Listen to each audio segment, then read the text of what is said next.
Chapter 11. Nancy awoke the next morning to the fragrant odor of pines.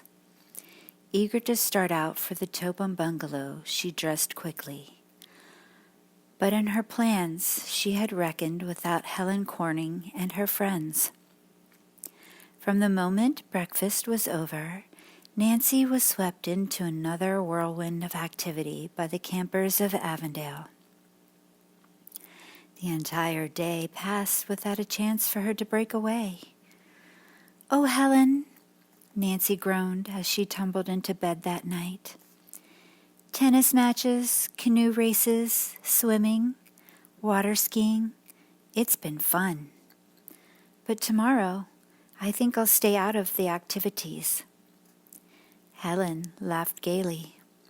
"You'll change your mind after a sound sleep, Nancy. Wait and see."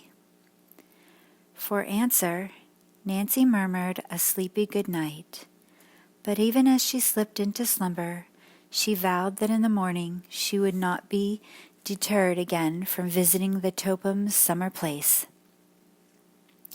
After breakfast the next day, Nancy stood firm in her resolve.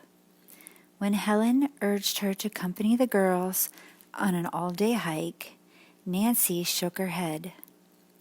"Thanks a lot, but please excuse me today, Helen." Normally, Nancy would have loved going on such a hike, but she had to achieve her plan of sleuthing.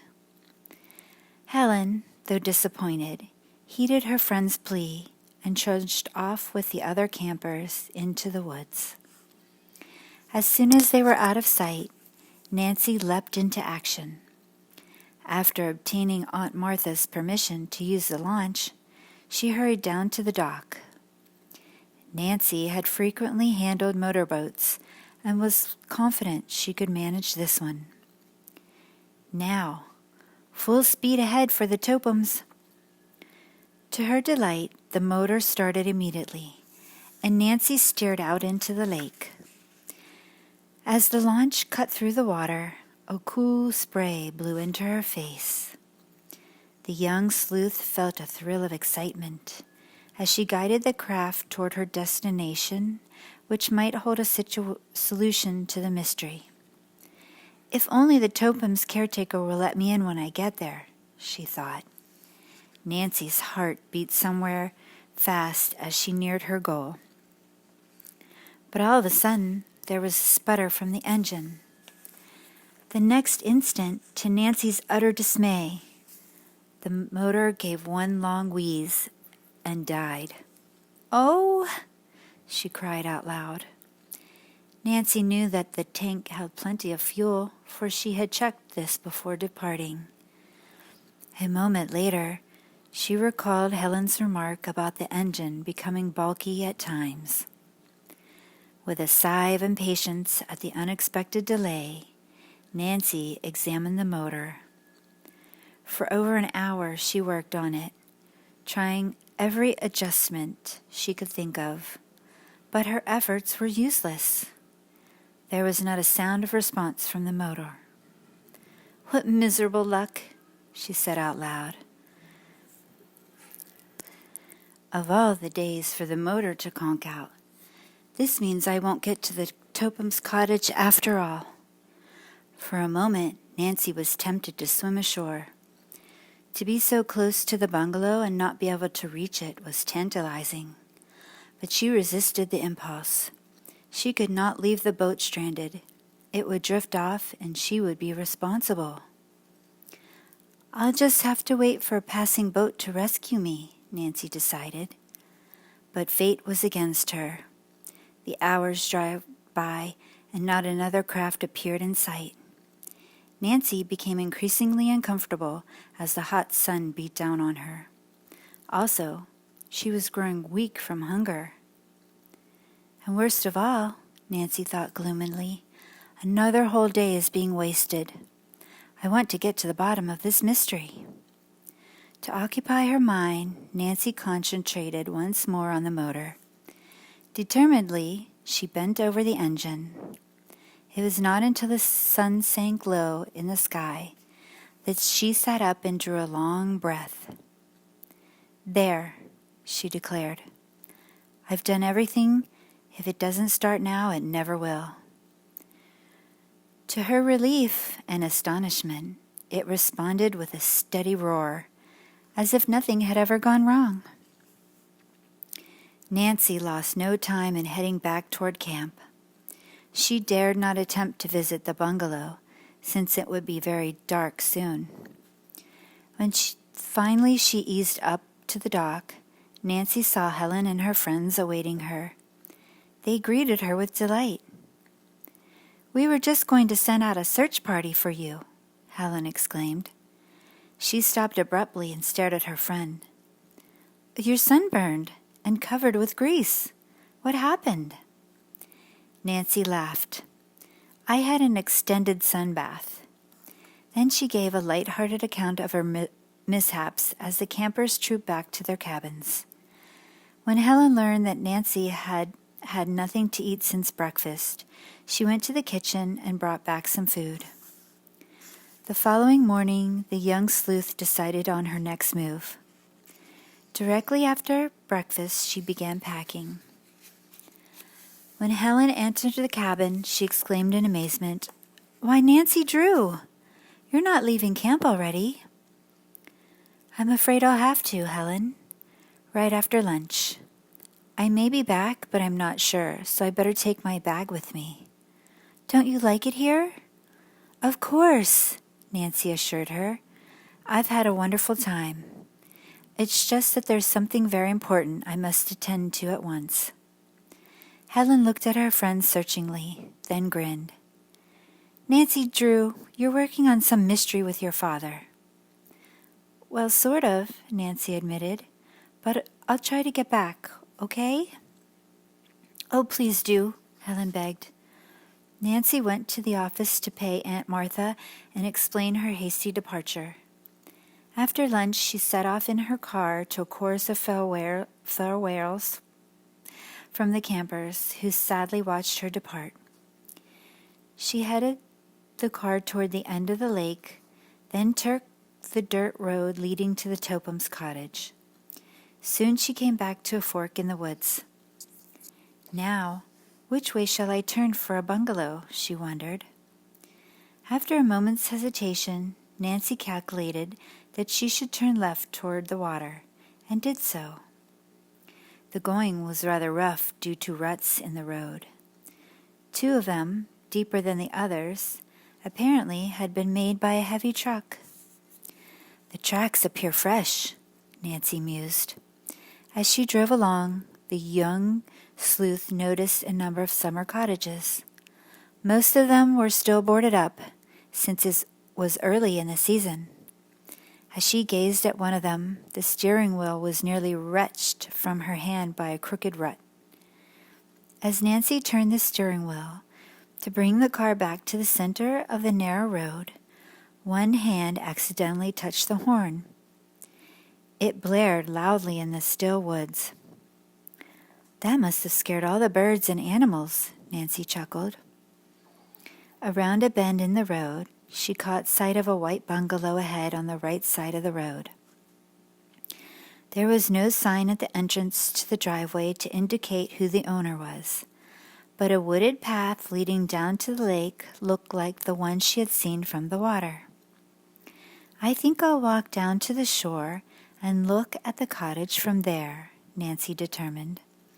"Then I'll know for sure if this is the place Helen pointed out." Nancy parked at the edge of the road and got out.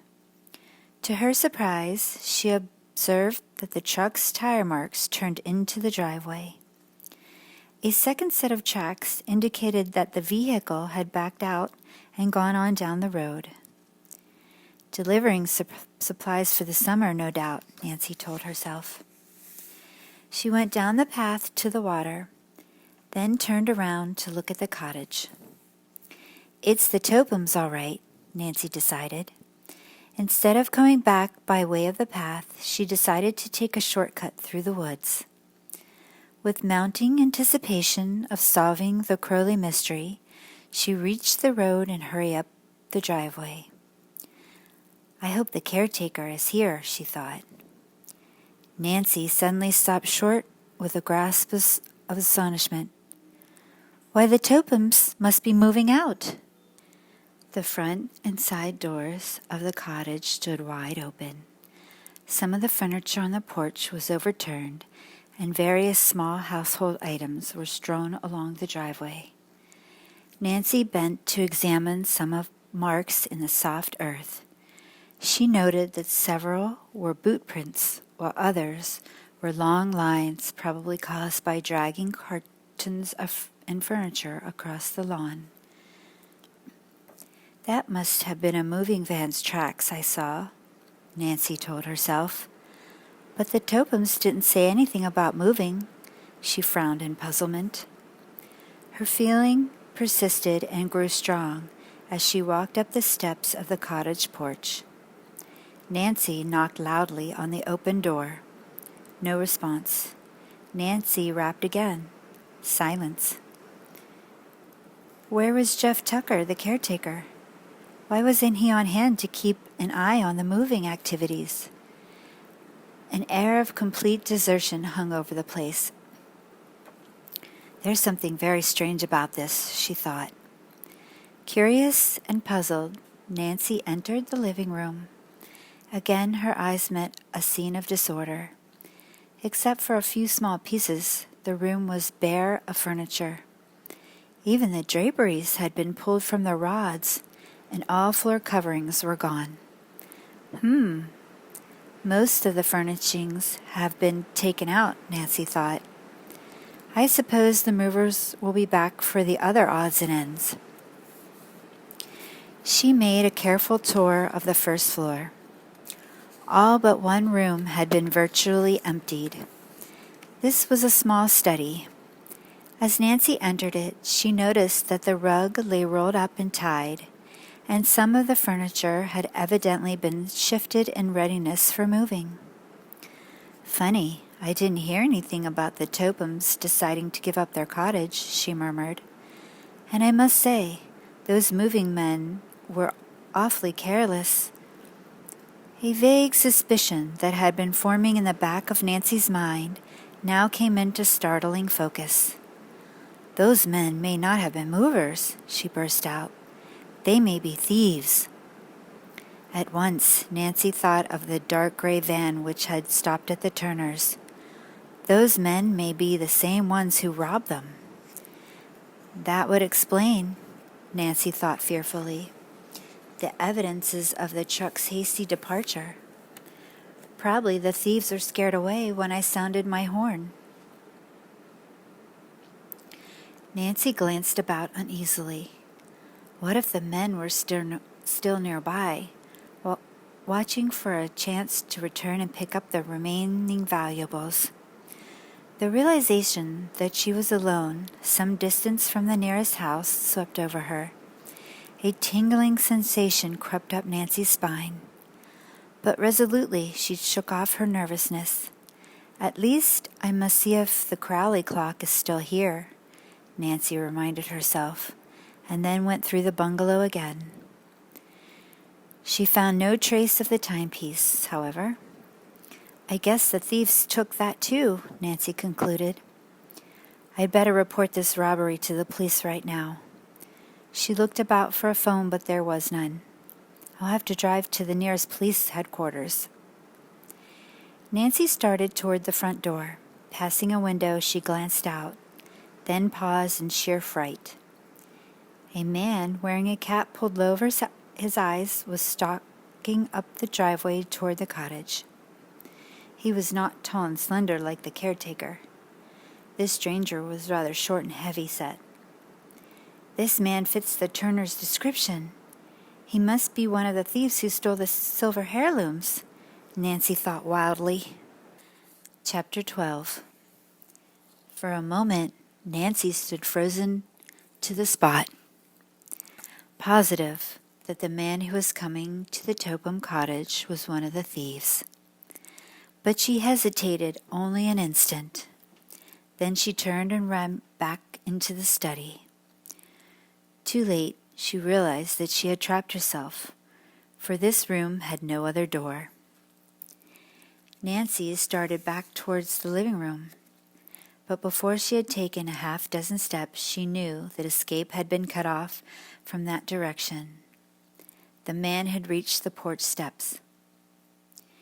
It won't do a bit of good to talk to him, she reasoned. I'll hide, and when he leaves, I'll follow him in my car and report him to the police. Frantically, the young sleuth glanced about for a hiding place. A closet offered the only possible refuge. She scurried inside and closed the door. Nancy was not a second too soon. She had scarcely shut the door when she heard the tread of the man's heavy shoes on the floor just outside.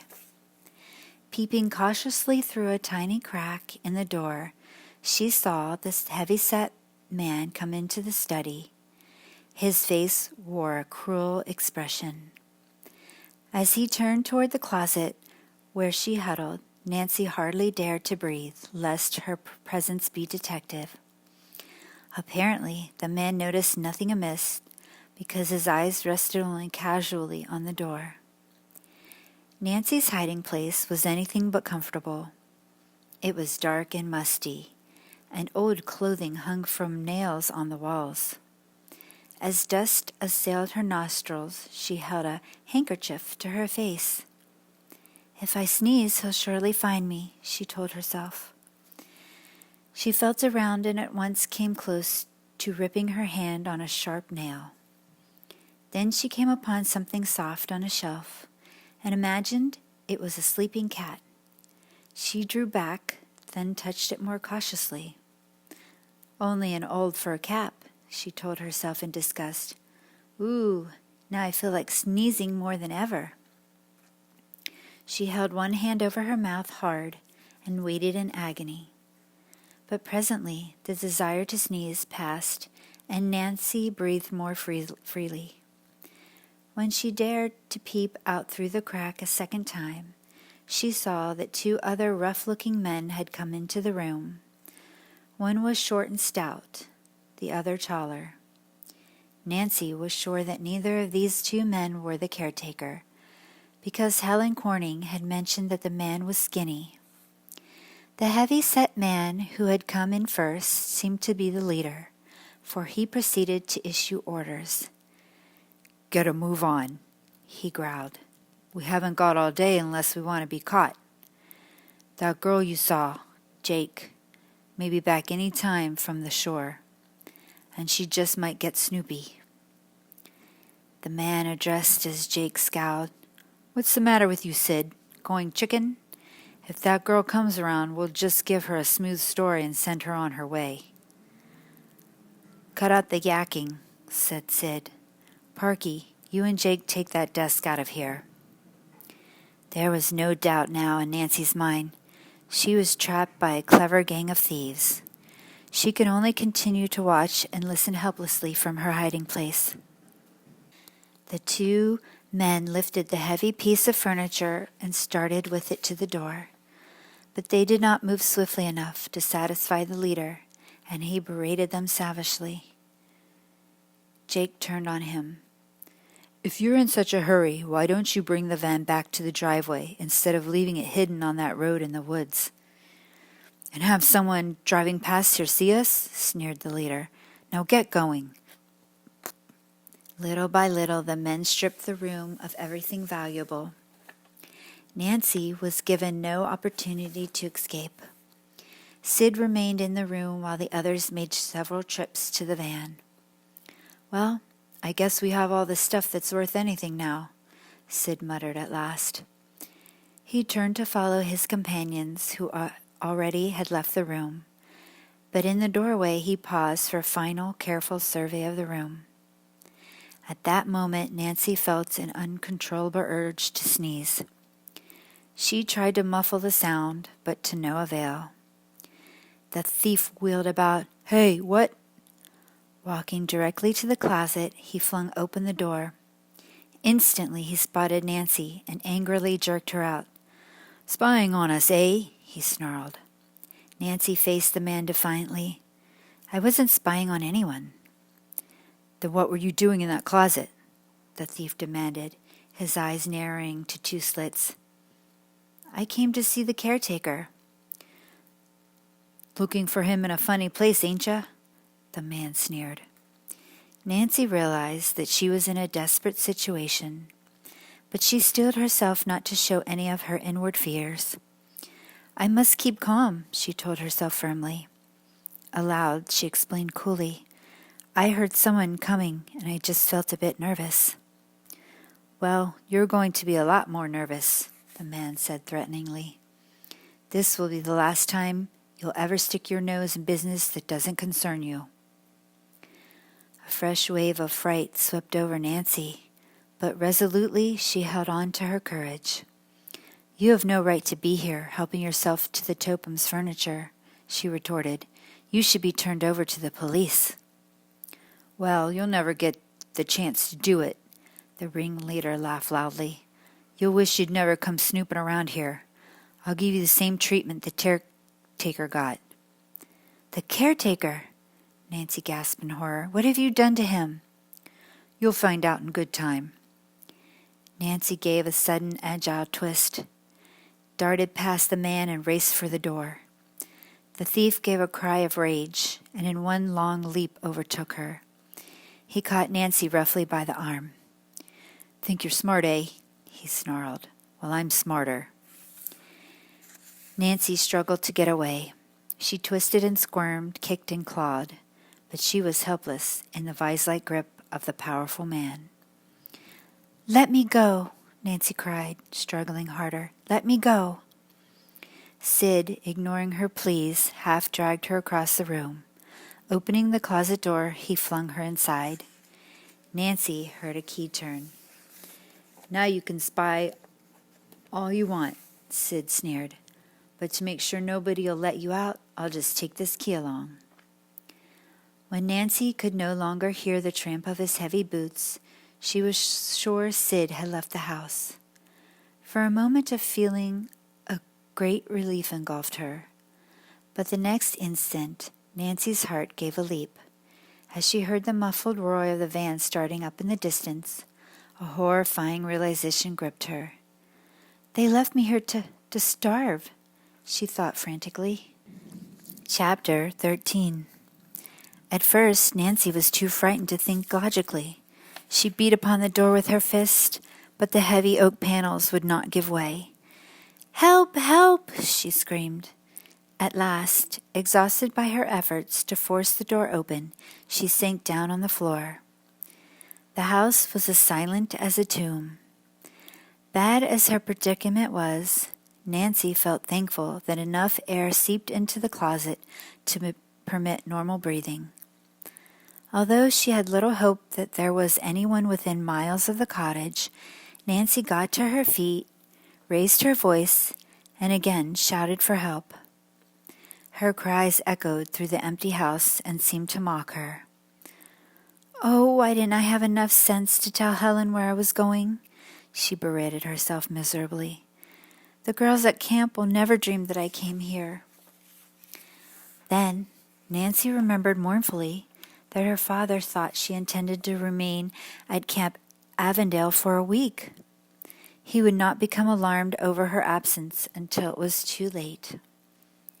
Someone may find my car at the side of the road, Nancy reasoned, but it isn't very likely. Few persons pass this way so early in the season. She wondered with a shudder what had become of Jeff Tucker. The thief called Sid had hinted that the caretaker had received the same treatment as Nancy. If he was locked up somewhere, she could expect no aid from him. Those thieves will get so far away that even if I could get out of here, I'd be too late. As the full significance of the situation dawned upon Nancy, panic again took possession of her. In a desperate attempt to break down the door, she threw her weight against it again and again. She pounded on the panels until her fingers were bruised and bleeding. At last she sank down again on the floor to rest and tried to force herself to remain calmly. I'm only wasting my strength this way. I must try to think logically. Nancy recalled that it was sometimes possible to pick a lock with a wire. She removed a bobby pin from her hair, opened it, and began to work at the lock. But in the darkness she could not see and made no progress. After 15 minutes she gave up the task in disgust. "It's no use," she decided dejectedly. I guess I'm in here for good." She began to think of her father, of Hannah, of Helen, and her other friends. Would she ever see them again? As despondency claimed Nancy, she was dangerously near tears. "This will never do," she reprimanded herself sternly. "I must keep my head and try to think of some way to escape." The trapped girl began to rummage in the closet, hoping that by some lucky chance she might find a tool which would help her force the lock of the door. Nancy searched carefully through the pockets of every garment which hung from the hooks. She groped over every inch of the floor. She found nothing useful, however, and the cloud of dust which she had stirred up made breathing more difficult than before. The closet had become uncomfortably warm by this time. Longingly, she thought of the fresh air and cool lake water from which she was closed off. Then, unexpectedly, Nancy's hand struck something hard. Quickly investigating with her fingers, she discovered a wooden rod suspended high overhead. It was fastened to either side wall and ran the length of the closet. Evidently, it had once been used for dress and coat hangers. "I might be able to use that rod to break out of a panel of the door," Nancy thought hopefully. "It feels strong, and it's about the right size." She tugged at the rod with all her might. When it did not budge, she swung herself back and forth on it. At last, amid the cracking of plaster, one side gave way. Another hard jerk brought the rod down. To Nancy's bitter disappointment, she found that, unfortunately, the rod was too long to use as a ram in the cramped space. But after further examination, she discovered that it had pointed ends. "I might use this rod as a wedge in the crack," she thought hopefully. The young sleuth inserted one end of the space between the hinges and the door and threw all her weight against the rod. At first, the door did not move in the slightest. That old Greek scientist, Archimedes, didn't know what he was talking about when he said the world could be moved with a lever, Nancy murmured. "I'd like to see him move this door." As she applied steady pressure to the rod a second time, she saw that the hinges were beginning to give. Encouraged, Nancy again pushed full force on the lever. "It's coming!" she cried. Once more she threw her weight against the rod. A hinge tore from the casing and the door sagged. It was now easy to insert the wedge, and Nancy joyously realized that the success would soon be hers. With renewed strength she continued her efforts. Then, just as another hinge gave way, she was startled to hear footsteps. Someone came running into the study, and a heavy body hurled itself against the door of the closet. For a moment, Nancy was stunned. Could this be one of the thieves who had heard the noise she had made and had returned to make sure that she did not escape? She discarded the theory quickly. Surely the three men would want to get far away as quickly as possible. But who was this newcomer? One of the Topums? "So one of you ornery robbers got yourself locked up, did you?" came an indignant male voice. "That'll teach you to try putting one over old Jeff Tucker. You won't be doing any more pilfering. I got you surrounded." The caretaker! Nancy heaved a sigh of fervent relief. "Let me out," she pleaded. "I'm not one of the thieves. If you'll only let me out of here, I'll explain." There was silence for a moment. Then the voice on the other side of the door said dubiously, "Say, you aimin' to throw me off imitating a lady's voice? Well, it Won't do you any good. No, sir. Old Jeff Tucker's not getting fooled again." Nancy decided to convince the man beyond a doubt. She gave a long, loud, feminine scream. All right, ma'am, I believe you. No one can make that racket. This way out, lady." Expectantly, Nancy waited, but the door did not open. Then she heard, to her dismay, "If that ain't the limit. The key's gone, and I've left my extra keys somewhere. It's not in my pockets." Nancy groaned. "Oh, Mr. Tucker, you must find it. Have you looked in every one of your pockets? Please hurry and get me out." "Hold on, miss," the caretaker said soothingly. "I'll just check again." Nancy was beginning to think she would still have to break down the door when she heard Jeff Tucker exclaim, "Found it! You were right, miss. Key was in my back pocket all the time. Please open the door," Nancy broke in desperately. A key turned in the lock, and the bolt clicked. Joyfully, Nancy pushed the door open and stepped out. For a moment, the bright sunlight in the room almost blinded her. When her vision adjusted, she saw a very tall, thin, elderly man in blue shirts and overalls. He stared at her with concern and amazement. "Mr. Tucker," she explained quickly, "I'm Nancy Drew. I was here looking for you when those awful thieves came and locked me in the closet." She paused and gazed at the caretaker. "I'm glad to see you're all right. Their leader told me they'd lock you up too." She then asked the elderly man to tell his story. Jeff Tucker seemed embarrassed as he began to speak. "I was plain hornswoggled by those critters, Miss Drew. They pulled up here in a moving van and told me I'd better get some trespassers they'd seen nearby. So," the elderly man went on with a sigh, "I believed 'em.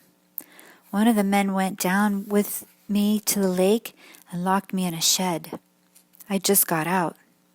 He shook his head sadly. "And all this time they was robbin' the place. Guess I'll be fired." Secretly, Nancy was inclined to agree, knowing the Topums. But aloud, she said reassuringly, "Don't worry, Mr. Tucker. We'll report this robbery to the state police immediately. Perhaps the troopers can catch the thieves before they get rid of the stolen furniture." The caretaker looked somewhat relieved. "And I can sure give a good description of those crooks. I never forget their ugly faces." "Fine," said Nancy. A sudden thought struck her. "Oh, before we go, Mr. Tucker, tell me, was there an old clock in this house? A tall, square-faced mantel clock?" Jeff Tucker's bright blue eyes squinted. "Mantel clock? Why, sure enough." He pointed to the mantel over the living room fireplace. "Sat right up there. Got so used to seeing it, I couldn't remember for a minute. Don't know how to come they took that too. Never thought it was worth much. The Topums never bothered winding the thing." Nancy's pulse quickened. Knowing that the clock had been stolen, she was more eager than ever to have the thieves apprehended. She urged Jeff Tucker to hurry out to her car. "Where's the nearest police headquarters?" she asked him as they climbed into the convertible. "There's none till you get to Melbourne, Miss Drew." "We'll hurry." Nancy headed as fast as possible for the highway. Would she succeed in heading off the thieves and recovering the old Crowley cock so she could learn its secrets? Chapter 14. "Which way is Melbourne?" Nancy asked the caretaker when they reached the highway. "Down there," he pointed. "That's the direction the thieves took," Nancy told him, noting the dust and tire marks which revealed the van's exit onto the highway.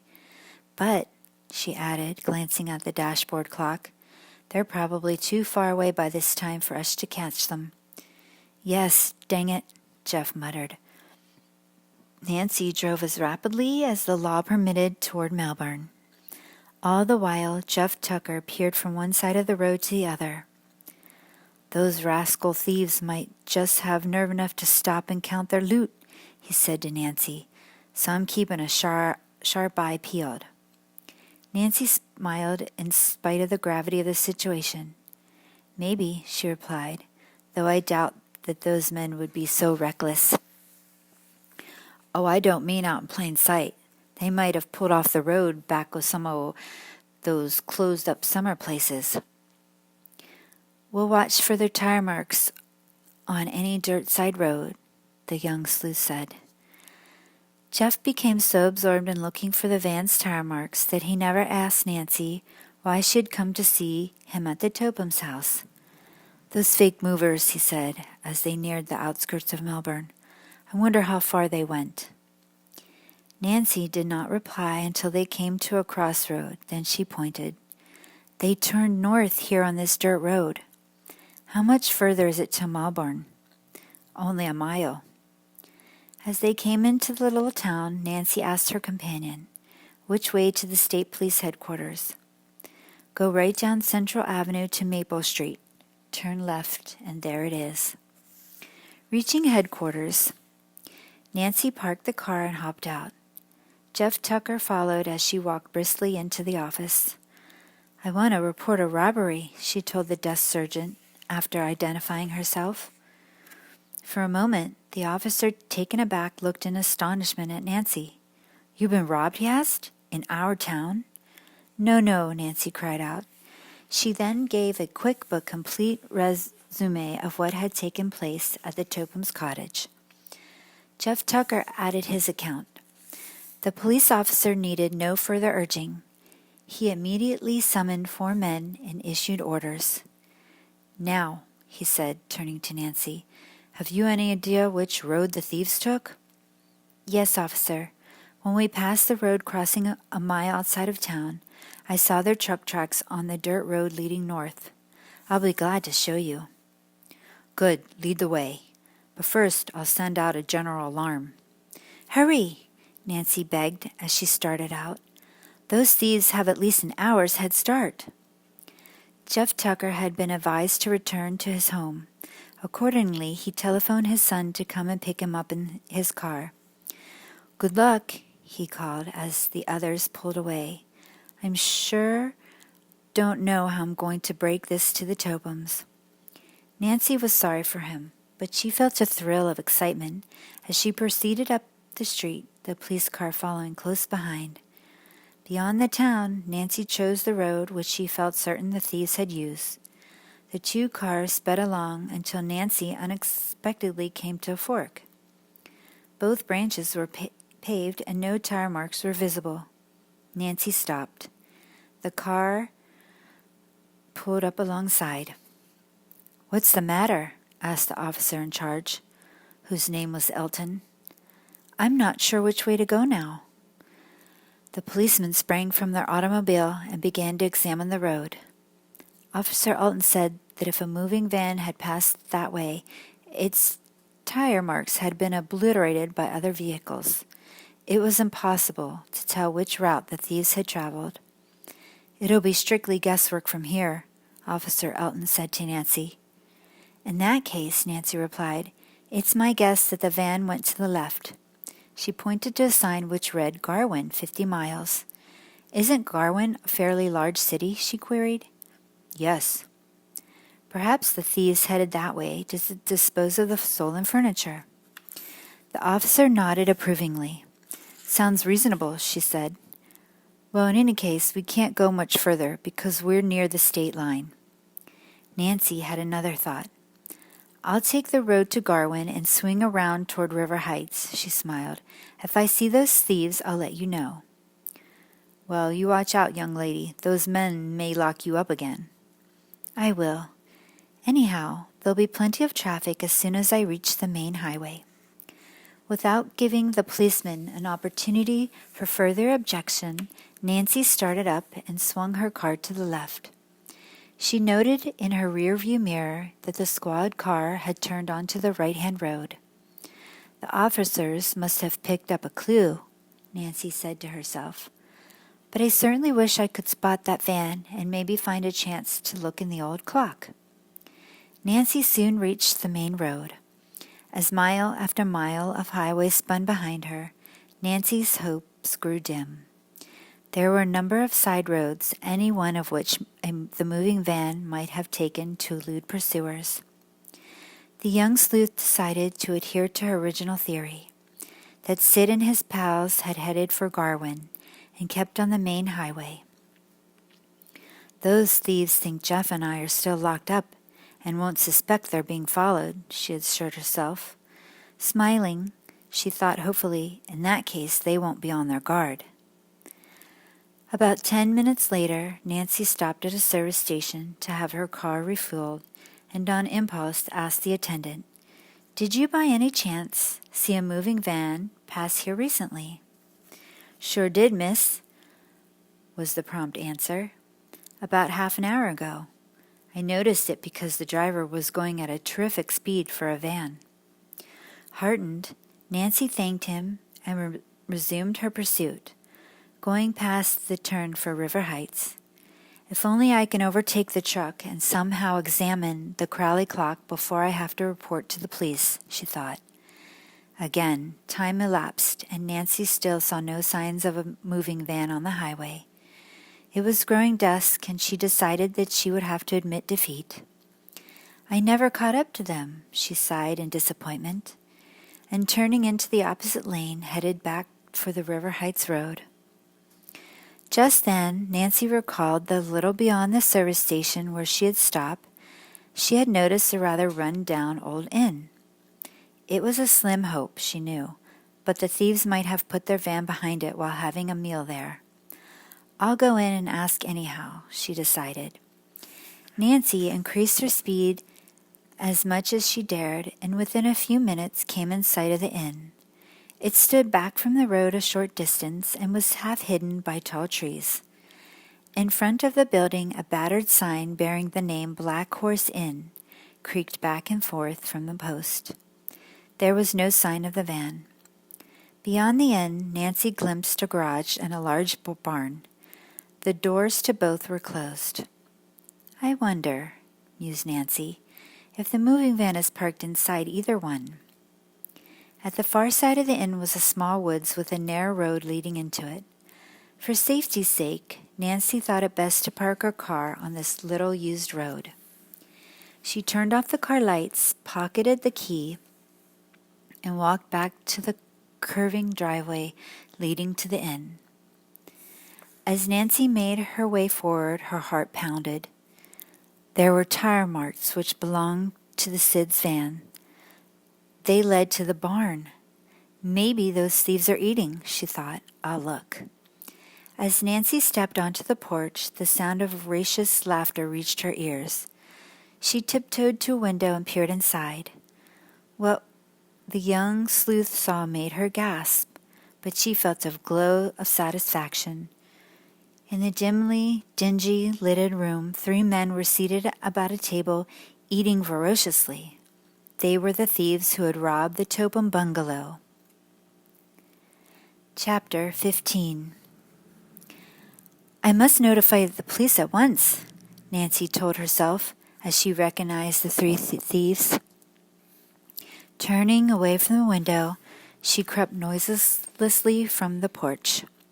She was about to make a dash for her car when a sudden thought occurred to her.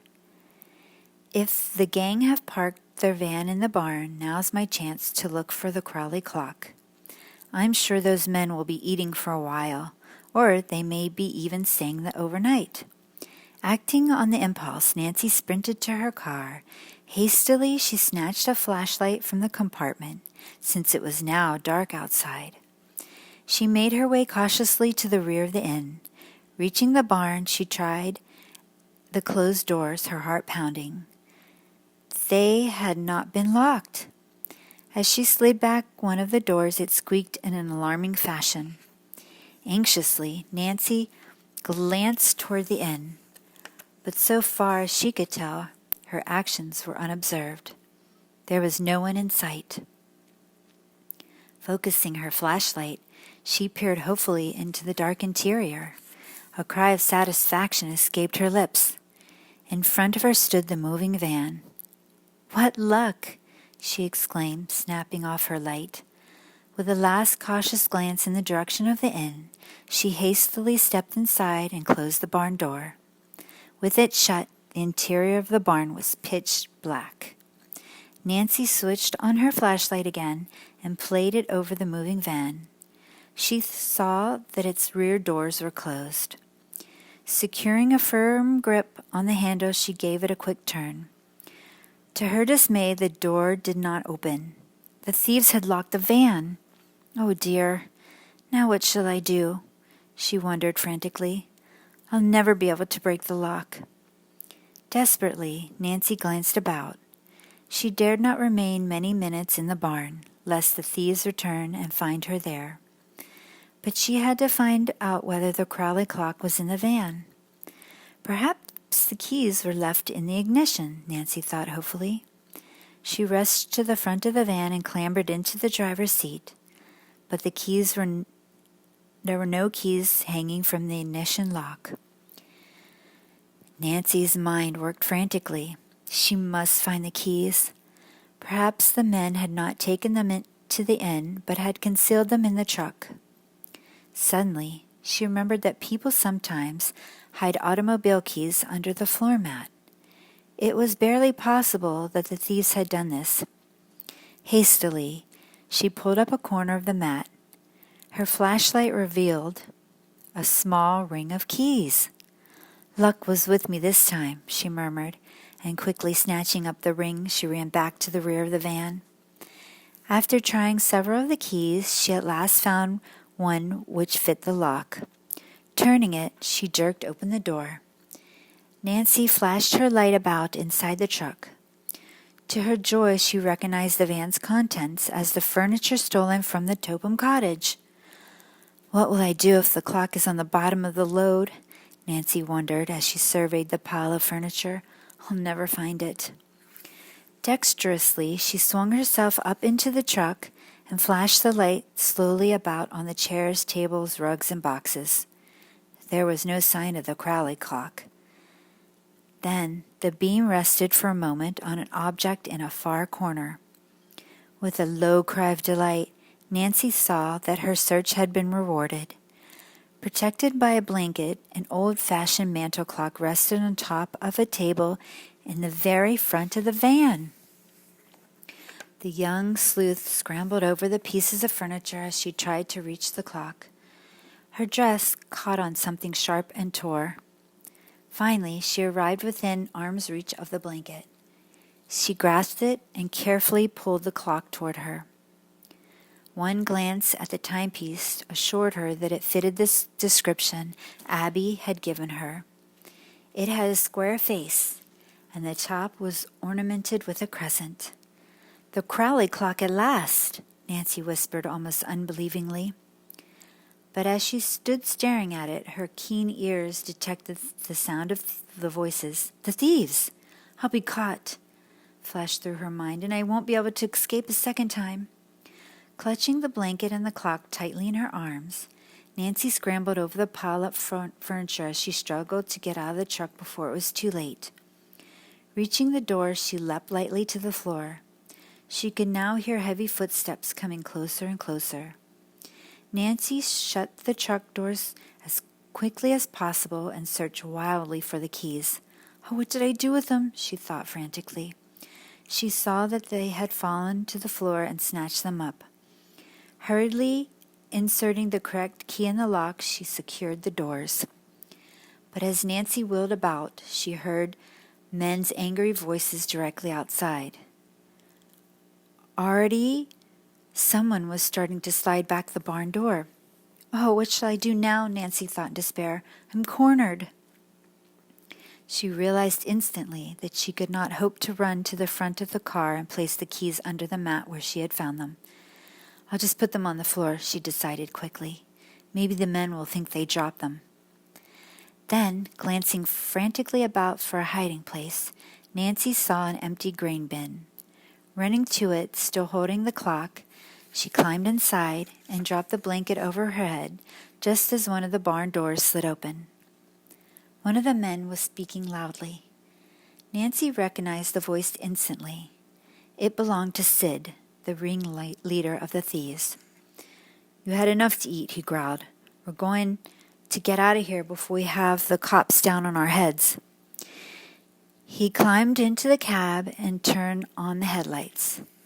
Nancy held her breath. Would her hiding place be discovered? But the men apparently did not even look toward the bin. In a moment, Sid cried out, What did you do with those keys? Thought you put them under the floor mat. I did. Well, they ain't here. Honest, boss, Then come and find 'em, and don't be all night about it either. All right, get out of the way and give me a chance. As Jake went to the truck and began a careful search for the keys, Nancy listened fearfully from her hiding place. Say, if you lost them, the leader did not finish the threat, for at that moment the third man announced, Here they are, on the floor. You must have thought you put them in your pocket, Jake, and dropped them instead. I didn't, the other retorted. The thieves were obviously in a quarrelsome mood. Just then the leader interposed. Cut out the yanking. We ain't got no time for a fight unless we want to land behind bars. And if we do, it'll be your fault, Sid Sachs. You left that girl to starve. Shut up, the leader snarled. After a few more angry words, the three thieves climbed into the front seat, and in a moment the engine started. In relief, Nancy heard the men go. The moment they were a safe distance from the barn, she climbed out of the bin. Nancy watched long enough to make certain that the van had taken the road to Garwin. Then, snatching up her flashlight and clutching the precious clock in her arms, she turned and ran. I'd better cut through the woods, she decided. As Nancy darted among the trees, she cast an anxious glance over her shoulder, but to her intense relief she saw that she had not been followed. There seemed to be no one in the vicinity of the Black Horse Inn. I had a narrow escape that time, the young sleuth told herself as she ran. I hate to think what might have happened if I had been discovered. She clutched the mantel clock more tightly in her arms. But it was worth the risk I took. I found the clock and maybe the secret of Josiah Crowley's will. Reaching the car, Nancy sprang inside. She took the key from her pocket and inserted the ignition lock. I'll notify the police as fast as I can, she decided. Perhaps the state troopers can catch those men before they dispose of the furniture. Then, just as Nancy was about to start the motor, her glance fell upon the Crowley clock which she had placed on the seat beside her. Did it contain old Josiah's mysterious notebook, as she suspected? Oh, I must find out. She got her flashlight. Since the clock was too unwieldy to open inside the car, Nancy stepped out and laid it on the ground. She unfastened the glass door and ran her hand around the walls. There was nothing inside. She tried the back. Only the mechanism of the timepiece was there. Gone, Nancy groaned. Oh, dear. Has my luck run out? Could it be, she wondered, that the Tophams had discovered the notebook only to destroy it? Nancy discarded this thought as quickly as it came to mind, for she recalled the conversations she had overheard between Ada and Isabel. No, the Tophams were as ignorant as herself concerning the location of a later will. It was more likely that Abby had been confused in her story. After all, she had not declared that the notebook would be found inside the clock. Nancy herself made the deduction. I was almost certain I'd find the notebook, she murmured in disappointment. But a moment later she took heart again. It must be here somewhere, she told herself. Turning the clock upside down, Nancy gave it a hard shake. Something inside moved. Hopefully, she repeated the action. Unless I'm wrong, Nancy thought excitedly. There's something inside this clock besides the works. She examined it more closely. An extra piece of cardboard back of the face, and something in between the two. The notebook, maybe? After a vain attempt to remove the heavy cardboard face with her fingers, Nancy took a small screwdriver from the glove compartment, with the tool it required, but with an instant to remove the two hands of the clock and jerk off the face. As the cardboard fell to the floor, Nancy peered inside and gave a low cry of joy. There, at one side of the clock, attached to a hook in the top, dangled a tiny, dark blue notebook.